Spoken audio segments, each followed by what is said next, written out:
Post-traumatic stress disorder, PTSD. It is well known as one of the top side effects of war. Soldiers returning home haunted by their experiences, sometimes taking their own lives. But when the Channel 4i team investigated the deaths of 17 of those local soldiers, we found something unexpected. It appears none of them, not one, was diagnosed with PTSD. Chief Investigative Reporter Jeremy Finley is here. Jeremy, it's got to beg the question, are we missing something, the warning signs? Well, Dimitri, the families of some of those Fort Campbell soldiers certainly think so. Now, we spent 5 months investigating, and through the Freedom of Information Act, we obtained 17 investigative case files of the soldiers' deaths. In not a single case file is PTSD listed as a factor. In at least 3 of the deaths, it's clear why. They weren't deployed and they saw no combat. But when you hear the stories of some of the other soldier suicides, you'll understand why their families are raising real questions. What started as a high-speed chase, swerving lanes, barely missing other cars, ended in the suicide of Fort Campbell Army Specialist Rico Rawls. Investigators say right before the chase, he killed his wife, fellow soldier Jessica Rawls. When Rico Rawls ultimately ran off the road that night, he took his own life. You dead? Yeah, he's on, sir. Rico's sister, Kiana Rawls, says her brother, who had deployed to Iraq twice, had all the classic symptoms of PTSD. I didn't really recognize my brother. I didn't recognize the person that he was. But a Channel 4i team investigation found before the murder and the dangerous chase, Rawls was not diagnosed with PTSD. In fact, an Army investigator wrote, no documentation or testimony from Specialist Rawls' unit or care providers to indicate he was suffering from PTSD. It was obvious. Why didn't the Army think it was obvious? Rawls is among the 17 Fort Campbell soldiers who've committed suicide in 2011 and 2012. The Channel 4i team obtained and reviewed the Army investigations of all the soldiers' deaths. Some of the investigations have been heavily redacted by the Army. There is no evidence in the files that we received that any of the soldiers were ever diagnosed with PTSD. And in 5 of the suicides, family told either investigators or reporters that they believed their soldier had PTSD. There were nights where I would wake up in the middle of the night and his hands were wrapped around my neck. He would have knives at my throat. Alicia McCoy's husband, Sergeant Brandon McCoy, deployed several times and was stationed at Fort Campbell when he killed himself. He also was never diagnosed with PTSD. In fact, the Army investigation of his suicide shows he was screened for PTSD 4 times and all were negative.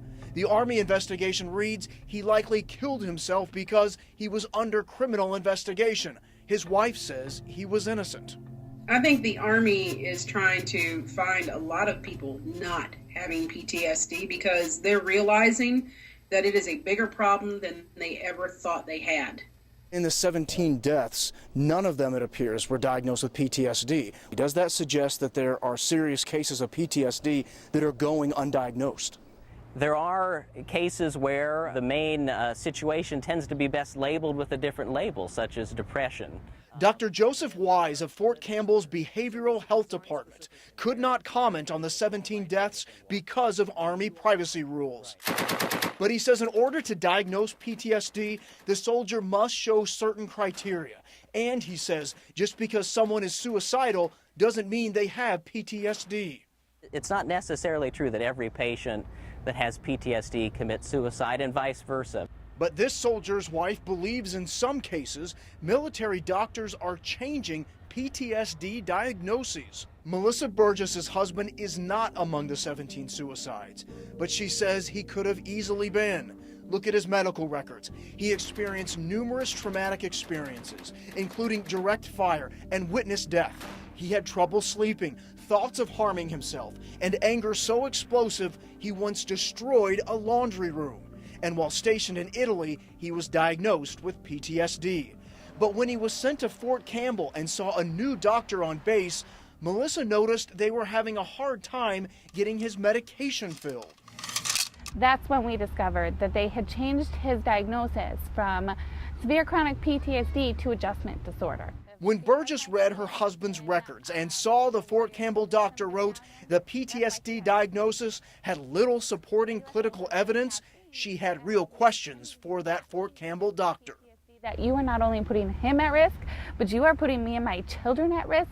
And he said, well, ma'am, I'm sorry, I don't feel the same way. I don't feel he has PTSD.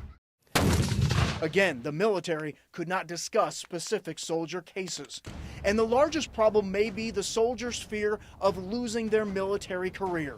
Alicia McCoy says before his suicide, she watched her husband tell his doctor there was nothing wrong with him. Former Marine Zachary Bell suffers from PTSD. That's the biggest thing, is like it's the fear and the perception that you'll be seen as weak and that you won't be able to do your job. The lingering question, if these soldiers who took their own lives had been diagnosed with PTSD, would it have made a difference? Our active duty soldiers and our veterans are at risk. And what's worse is that their families are at risk. The Channel 4i team worked with our news partners, the Leaf Chronicle, in the course of this 5-month investigation. Together, we attempted to reach out to family members of each of the 17 soldiers, and we agreed not to reveal their names without their family's permission. Now, there are a lot of stories to tell here, and PTSD is just a small piece of the puzzle. So go to our website, WSMV.com, and look for the Keeping the Promise section. You'll find extended interviews and links to the Leaf Chronicle's coverage. We also posted the recommendations of suicide prevention experts who reviewed each of these case files. We linked to suicide prevention resources and posted a suicide prevention statement from Fort Campbell. Tonight, the Channel 4i team is asking whether the Army is keeping the promise it expects of soldiers who enlists to never leave a fallen comrade behind. Well, on Monday, the I-Team showed you the troubling connection between 17 soldier suicides at Fort Campbell since 2011. Tonight, we reveal stunning red flags about 5 of those soldiers raised in the days and even hours before they died. Chief Investigative Reporter Jeremy Finley is asking why they could not be saved. Yeah, through the Freedom of Information Act, the Channel 4i team obtained the suicide investigations of 17 soldiers at Fort Campbell in the past couple years. We wanted to know why so many soldiers are dying at home. And we found several cases where warnings went out that the soldiers might be suicidal, but the safety net set up to help them didn't work. So that was his bray. At just 21 years old, Lana Lovely is a widow. I'm not looking forward to the day where I have to explain this to my son. Her husband, Private First Class Michael Lovely, didn't die on the battlefield, but in his own backyard. For a while there, I spent all day, every day thinking that I wish it was me who passed instead of him. The Army investigation into Lovely's suicide shows he was considered a high-risk soldier who had tried to kill himself once before, and that Lovely's own unit leadership's actions, quote, contributed significantly to his suicide. And a Channel 4i team investigation into soldier suicides at Fort Campbell found other cases where family and Army investigators say the military didn't do enough to stop the soldiers' deaths. I definitely do believe they should have done more. Here's what happened in Lovely's case. He and Lana had a fight. The Army placed him on a 72-hour cool down where he couldn't see his wife. Once that clock ran out on that cool down, the Army's own investigative report shows, quote, Lovely departed the barracks at precisely the 72-hour mark, and no one checked to see if the cool down period was effective before letting him go. He texted several people that he planned to end his life. Within hours, he followed through. After Lovely's death, a colleague even filed a complaint with the Inspector General, claiming unit leadership didn't protect Lovely. The Inspector General investigators found the complaint to be unfounded. I miss that laugh and that smile. Valerie Hudson also believes the military ignored a clear warning sign before the death of her son, Specialist Jonathan Williams. Williams was under criminal investigation but was never charged. According to the investigation into his death, after authorities interviewed him, they warned a unit leader in an email that at times people in that situation are, quote, suicidal or homicidal, and encouraged them to monitor Williams' physical and mental health. But supervisors told the Army suicide investigator Williams seemed fine after the interview. But the next day, Williams was found dead, hanging in his barracks. They never did protect him whatsoever. They never checked on him. They just put him back in the barracks, and 24 hours later, he was dead. The Channel 4 I-Team also found 3 additional cases where the soldiers were in the hospital or under a special watch due to suicide threats in the hours before they died. One soldier was hospitalized for a prescription drug overdose and even told the doctor he wanted to kill himself. Yet 1 day later, he was released from the hospital without being placed on suicide watch. Hours later, he killed himself by overdosing on drugs. In the second case, a soldier's wife reported he made suicide threats. The Army investigation shows that when the suicide watch ended, supervisors kept an eye on the soldier overnight.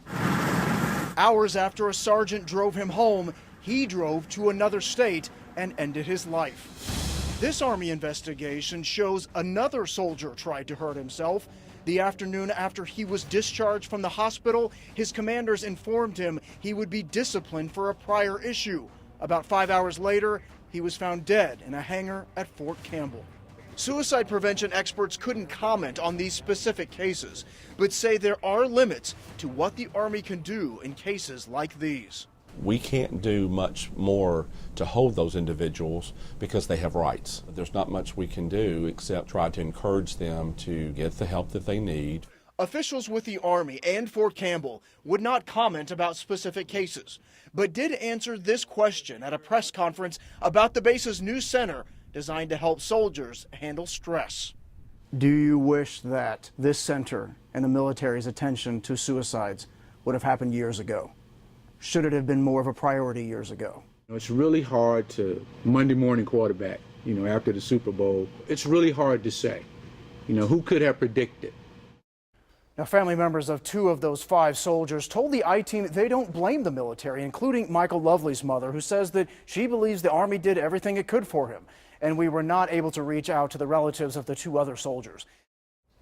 They risked their lives and health for our freedoms, but a Channel 4 I-Team investigation found thousands of Tennessee veterans caught in a massive backlog. Former soldiers waiting more than a year, sometimes 2, to find out whether the government will pay for their injuries and illnesses related to service. Tonight, one veteran fears he may die waiting for the government to respond. Our chief investigative reporter, Jeremy Finley, now with the story.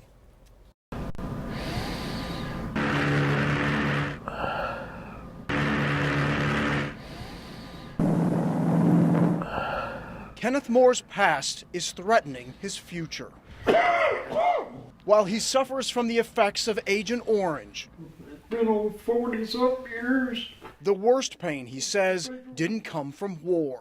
The government still says, prove it, prove it. Moore is among the veterans in Tennessee stuck in a government waiting game. A Channel 4 I-Team investigation found an estimated 5,000 veterans in the state have what the government considers backlogged cases. That means they've been waiting over 125 days for disability claims. But those veterans the Channel 4 I-Team found are the fortunate ones. Kenneth Moore has been waiting more than 2 years and has been denied twice for disability benefits. I'm so dark. And when you hear what he's gone through to try to get his claim resolved, you'll understand why the tears come so easily. I'm so sorry. Moore was a 19-year-old stationed in Thailand during the Vietnam War and was sent several times to Vietnam for radio work. He remembers seeing and feeling the strange herbicide being sprayed on the trees. When it was on clothes and stuff, it was like a powder. And when he returned to the States, the memories of Vietnam remained.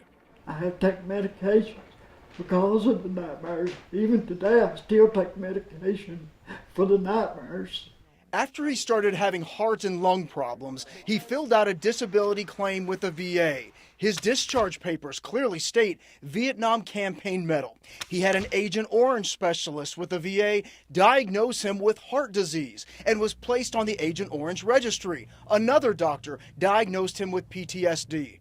So imagine his surprise when the VA denied his claim, not once, but twice over a 2-year period, saying there was no proof of PTSD, no proof he was exposed to Agent Orange, and because he was originally stationed in Thailand, they said there was no proof he was ever even in Vietnam. It's just like you're a liar, you know. Kenneth's wife, Judy, says the motto of veterans fighting the VA for benefits is this: deny, deny, deny till they die. But Judy knows something about fighting too. And I submitted this to them in January of this year. For 2 years, she scoured the internet, researched Vietnam vet support groups, and finally dug up her husband's pay stubs from an obscure government agency. That's when she saw this abbreviation on one paycheck and figured out what it stood for. Enlisted man going temporary duty to the Republic of Vietnam. This was the key. This is the key. This is the jackpot. Judy sent in the pay stub on January 24th to the VA and heard nothing.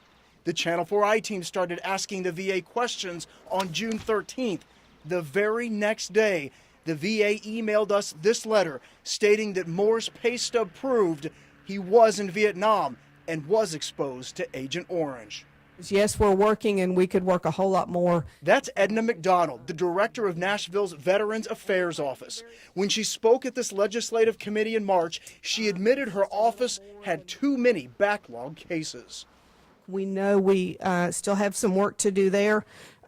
We are still quite a bit better than the nation, but the nation is nowhere near where it needs to be. A VA spokesman from Washington said McDonald was not available to answer our questions on camera. But over the phone, McDonald did confirm cases like Moore's take longer because the government has to have proof that veterans served in a particular country and has to have proof of injuries. They don't know what they've done and what they haven't. As to why it took Moore's wife to find the proof, McDonald says the VA is still operating with paper files, not electronic records, so veterans' information isn't just a click away. It means already aging veterans have to wait for technology to catch up, and Moore fears he and other vets are running out of time. Well, it's not just me. It's thousands and thousands of veterans out there that they've done like this, and they've finally just given up, or they died from this mess.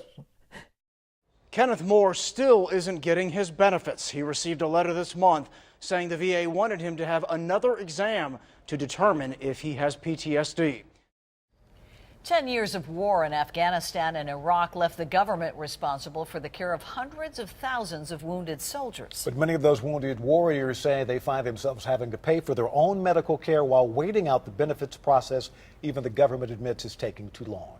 The Channel 4 I-team set out to ask why a local soldier's injury in Iraq nearly ruined his family financially.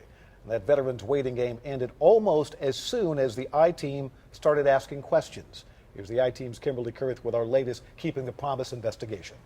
Well, Tom, 3 weeks ago, the Channel 4 I-team reported on the VA's efforts to cut down on a benefits backlog affecting thousands of Tennesseans, specifically Vietnam veterans. After that story aired, we heard from dozens of veterans and their families who say they're in the same situation, including the wife of a wounded warrior hurt in Iraq. That family story changed dramatically after the I-team got involved. Sergeant Keith Hale will tell you his time at home has been harder than his time at war. But yeah, it's been tough.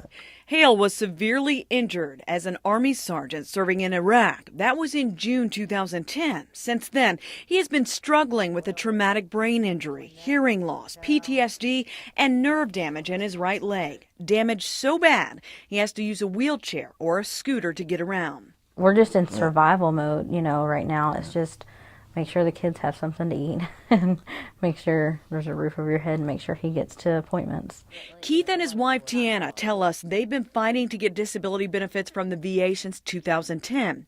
Since then, their life at home has fallen apart. Keith can't work because of his injuries, and Tiana had to quit her job to be his caretaker. It's a shame that that we would do better on like welfare. If it wasn't for Keith's mom, the Hales say they and their 3 young children would be homeless. Even though the Hales say they were still receiving medical care through the local VA and Keith's military salary, it wasn't enough to make ends meet, only $1,100 a month. They lost their house, their car, and they haven't been able to afford therapy for their 7-year-old autistic son. I want our guys to be taken care of. I want us to be treated like humans and not a number. And it happens to other guys too. Right. We ain't the only Yeah. people in this. Keith is talking about the thousands of other soldiers who face the same delay he has getting help after coming home from war. The Hales tell us they've had to pay out of pocket for things like gas money to and from Keith's many doctor's appointments and medicine that he needs. That is until the Channel 4 I-Team got involved. We've gotten 4 calls today alone from the VA. The I-Team put in a request with the VA on July 2nd, asking for comment about the Hales case. On Wednesday, the day we interviewed Keith and his wife, the VA deposited a sizable retroactive payment into Keith's bank account, and his claim has now been finalized, which means the Hales will now receive monthly disability payments for life. Army officials with the VA in Seattle agreed to talk with the I-Team by phone about Keith's case and the many other wounded warriors who are still waiting on disability benefits. While Keith is treated by doctors at the Nashville Murfreesboro VA, his claim is processed and finalized through an office in Seattle, Washington. Officials there tell us by law they cannot start paying out disability benefits until a soldier is no longer active duty. Is the government keeping its promise to these fighting men and women? You know, that's a great question. It is the VA's responsibility to care for those who have served for this country. And we've been at war for 10 years. And it has placed a tremendous amount of soldiers, sailors, and airmen and Marines in the system. As for the many other servicemen and women waiting on their disability benefits, we're told it's taking on average 4 months to process their claims. But the VA admits some cases are more complex than others, and those could take longer. To put the backlog in perspective, right now more than 6,000 soldiers are still waiting for their disability benefits. And that's just numbers from the Army. That doesn't include Marines, sailors, or members of the Air Force who were hurt at war.